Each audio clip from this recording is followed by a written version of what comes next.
Elivaldo Barbosa, um bom dia para você. Bom dia, Tiago. Um bom começo de semana. Bom começo de semana para todos nós e esse início de semana movimentadíssimo em Brasília. O final de semana deve ter sido de muitas articulações.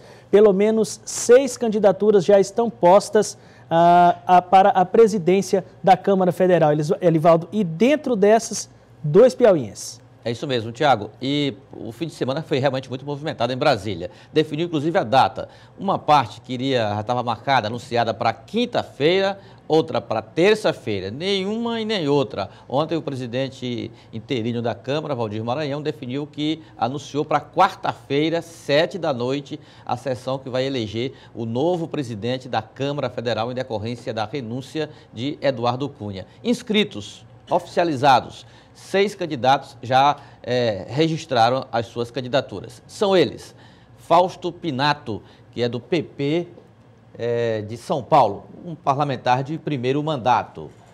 Também Carlos Gaguinha, ele é do PTN do Tocantins, um parlamentar também de primeiro mandato, registrou a sua candidatura. Carlos Manato é do Solidariedade do Espírito Santo, já com muita experiência na casa, está no 4º mandato pleiteando a presidência da casa.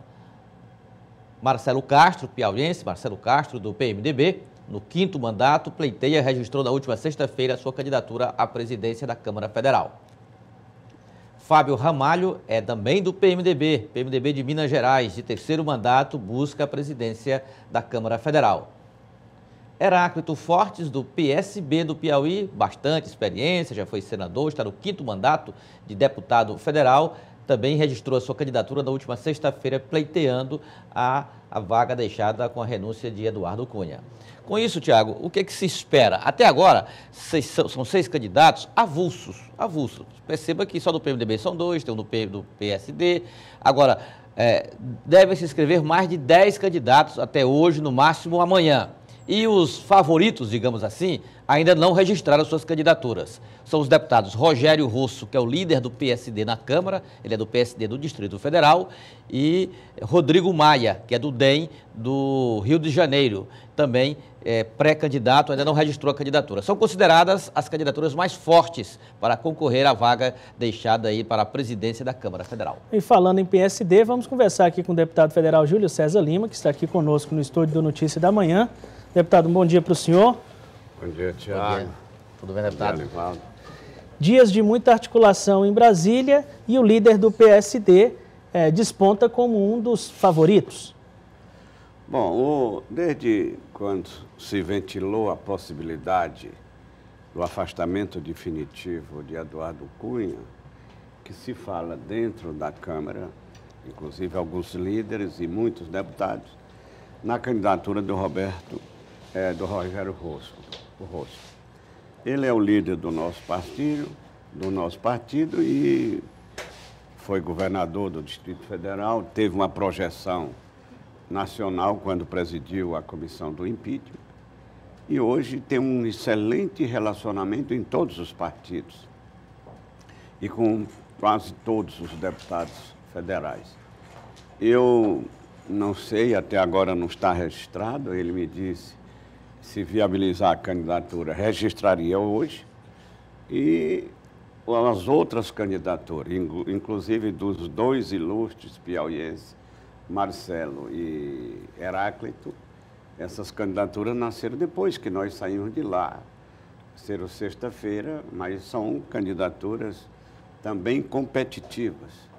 O Marcelo teve muita projeção nacional, foi ministro da Saúde e já foi por diversas vezes cotado para ser líder do partido, tem todas as qualificações de liderar o maior partido da Câmara e acho que se ele não for presidente, ele tem chance de ser o líder na próxima eleição. E tem o Heráclito. O Heráclito é um homem que tem uma história. Você falou 5º mandato, até eu achava que era mais mandato, né? Que o Heráclito entrou há muito tempo. Mas ele já foi, inclusive, da mesa algumas vezes. 2 vezes. Ele Duas foi vezes vice-presidente do Temer, inclusive, quando ele foi presidente. Vice-presidente do Temer. Então, tem todas as qualificações. Vamos esperar a composição desses concorrentes, quantos vão se inscrever para avaliar as chances dos 2 piauienses, do líder do meu partido e, quem sabe, até de um outro de partido diferente que não o nosso. Deputado, o senhor conversou com o presidente interino Michel Temer na última quinta-feira. Foi uma conversa com muitos números. O senhor tentou convencer o presidente que os estados nordestinos foram prejudicados com essa negociação da dívida. Deu para convencer? É possível estabelecer do governo federal, tirar do governo federal essa espécie de compensação que o senhor tanto defende?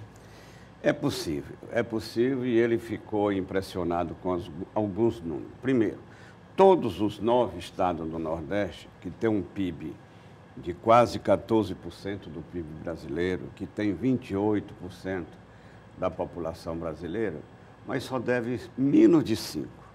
Aquela dívida negociada em 97, 98, não chega a 5%. Veja bem, 5%. Enquanto isso, São Paulo deve 50%, 10 vezes o que deve o Nordeste. O Nordeste tem uma população maior do que São Paulo. E o PIB do Nordeste não é igual ao PIB de São Paulo. É verdade. São Paulo tem 1/3, um pouco menos de 1/3. É 20%, 20 e pouco por cento do PIB do Brasil. Mas é uma coisa injusta. Foi privilégio lá, eu sempre digo, quando deram os empréstimos antes de 97, quando a União assumiu em nome dos estados, em 97, 98, e depois teve uma renegociação, houve um desconto durante esse trajeto todinho de mais de 200 bilhões para todos os estados, e agora é mais um desconto de 50 bilhões. Quando tem um desconto, quem é privilegiado? É quem mais deve. Quem mais deve? É São Paulo. Então, o Nordeste leva uma desvantagem muito grande. Mas não é só o Nordeste, os estados mais pobres. O Norte deve menos de 1%, 0,65%. E o Centro-Oeste, 4 e pouco. Então, Norte e Nordeste e Centro-Oeste deve 90%. Aliás, 9%. E o Sul e Sudeste, 91% da dívida toda negociada com o Tesouro. Então, se dá um desconto desse tamanho. Mas a maior disparidade é com a Prefeitura de São Paulo.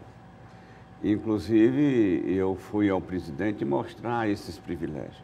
Deram um desconto de 47 bilhões de reais na dívida negociada com o Tesouro para a Prefeitura de São Paulo. É uma coisa descabida o tamanho do privilégio em favor dos ricos e em detrimento dos pobres. O que se propõe como compensação? Então, o que eu propus? Se eles estão levando uma vantagem muito grande, que tem uma compensação aqui para o Nordeste, que dê pelo menos 14 bilhões de reais de alguma vantagem, ou financiamento, uma parte financiada e outra pelo Tesouro, como aconteceu em 2009 com aquela crise de 2008, que repercutiu em 2009, que concederam 10 bilhões de financiamento para os estados pelo critério do Fundo de Participação dos Estados Brasileiros. Ele achou a ideia interessante, os governadores estão brigando nesta linha, e eu participei da reunião com todos os governadores do Nordeste, quarta-feira, com o ministro Meirelles. Eu defendi esta tese, os governadores defenderam uma tese muito parecida, e nós estamos vendo. Eu mostrei ao presidente que é privilégio demais em favor dos ricos, e quando é a região pobre, ele dá migalhas, e às vezes alguns governadores aceitam, porque a situação é tão caótica no seu estado, que está quase que ingovernável.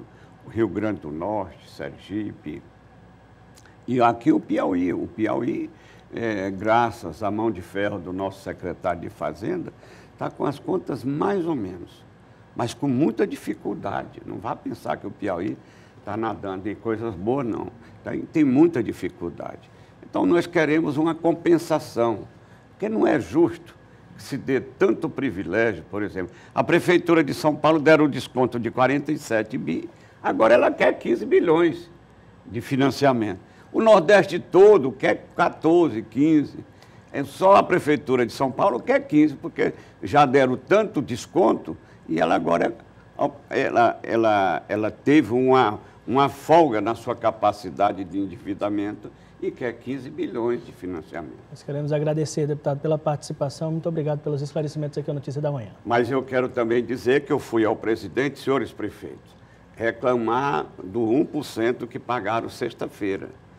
A Receita Federal, junto com o Tesouro, não jogou toda a arrecadação no período. Mostrei para o presidente Temer, senhores prefeitos, senhor presidente da PPM, leva ao conhecimento da CNM. As contas estão erradas, faltaram 800 milhões para pagar os prefeitos na totalidade, como determina a emenda constitucional 84.